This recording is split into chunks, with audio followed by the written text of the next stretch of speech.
व्यापार झाला संत पोषकाचा, व्यापार झाला संत पोषकाचा, आमची दयाचा वीट आला, आमची दयाचा वीट आला. हे भजन कोण म्हटलं? राष्ट्रसंत तुकडोजी महाराज. व्यापार हा झाला संत पोशाखाचा, आमासी तयाचा वीट आला. ते तुकडोजी महाराजांना हे लिहावं लागलं. गाडगे महाराजांना कधी पोशाख नाही घातला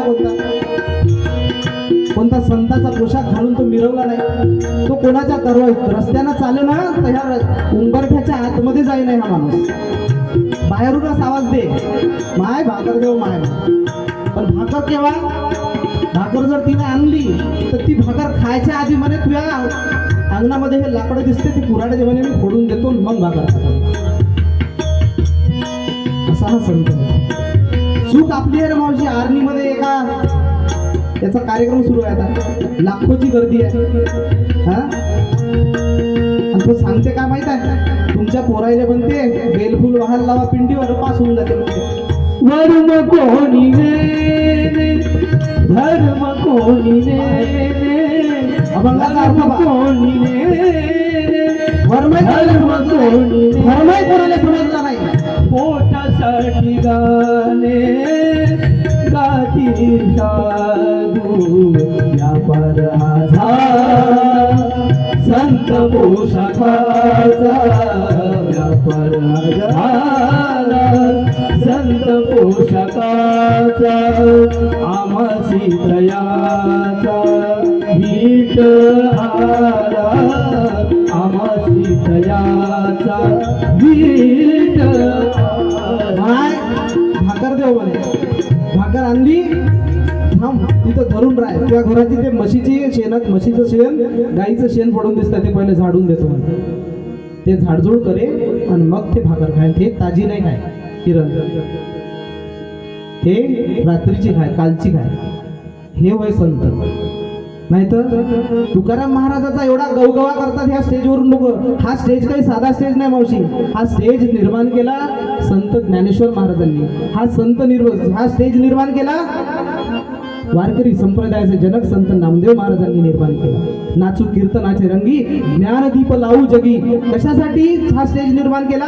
ज्ञानदीप लावासाठी. ज्ञानदीप म्हणजे अज्ञानी अंधश्रद्ध लोकांना ज्ञानाचे धडे पाजण्यासाठी संत नामदेव महाराज संपूर्ण भारतभर फिरले.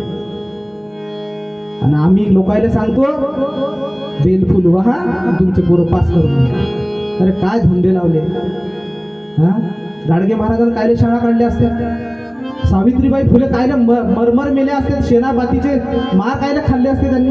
जर बेलफूल व्हायला ना जर तुमचे पोरं, हा बहुजन लोक जे महाराष्ट्र जो आहे, महाराष्ट्र देश आहे हा फुले शाहू आंबेडकरांचा महाराष्ट्र आहे. हा शिवाजी महाराजांचा महाराष्ट्र आहे. आणि त्या महाराष्ट्राला, प्रगत असलेल्या महाराष्ट्राला अधोगतीकडे नेण्यासाठी हे असे लोक हायर केल्या जात आहे. पैसे देऊन या महाराष्ट्रात उतरवल्या जात आहे. आणि त्याच्या कीर्तनासाठी लाखोची गर्दी. अरे त्याला लाता लावून हकलायला पाहिजे. या महाराष्ट्राच्या भूमीमध्ये येऊ द्यायला नाही पाहिजे. कारण हा महाराष्ट्र संत तुकाराम महाराजांचा महाराष्ट्र. ऐसे कैसे झाले बंधू कर्म करोनी म्हणती साधू, दावणीय वैराग्याच्या कळा भोगी विषयाच्या सोहळा. आता एक साधू पुण्या साईडचा पकडला गेला, नाशिकचा, लाता खाऊन राहिला.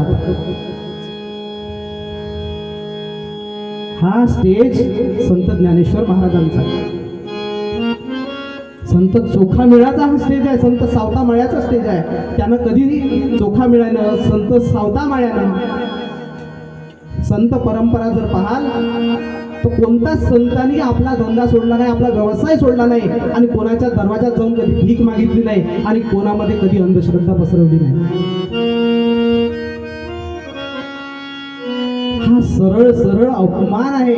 कोणाचा अपमान आहे? संत गाडगेबाबांचा अपमान आहे. संत तुकडोजी महाराजांचा अपमान आहे. संत ज्ञानेश्वरांचा अपमान आहे. जर या लोकांचा आपण ऐकत असू आणि यांच्या कीर्तनात जर जाऊन बसत असू. महात्मा फुलेचा सपशेल अपयश आहे हे. या महाराष्ट्रासाठी ज्या महात्मा फुल्यांनी आपलं जीवन व्यतीत केलं, त्या महात्मा फुल्यांचं सपशेल अपयश आहे की त्यानं या आपल्या बहुजनांच्या पोरांना शिकवण्यासाठी शाळा काढल्या, आयुष्य खर्ची घातलं, आणि त्याच महाराष्ट्रात येऊन त्या महाराजांना मागच्या वेळेस सांगितलं होतं, मावशी काही गोष्टी लक्षात आणून देतो तुमच्या, म्हणे तुकाराम महाराज काही महाराज वगैरे नव्हता म्हणे, त्याची बायको कजाग होती, नालायक होती, आणि त्याला बेलण्यानं झोडपत होती, आणि म्हणून तो बायकोला कंटाळून मंदिरात जाऊन बसत होता म्हणे, तो काही संत गिंत नव्हता म्हणे. हेच लोक बोलत आहे, जे हायर केल्या जात आहे ना, आणि ज्याच्या कीर्तनामध्ये आपण लाखोची गर्दीनं बसत आहोत, हे लोक आपल्या संतांबद्दल, आपल्या अस्मितेबद्दल हे असं बोलत आहे, आणि तरी आपण तिथं नाचत आहोत.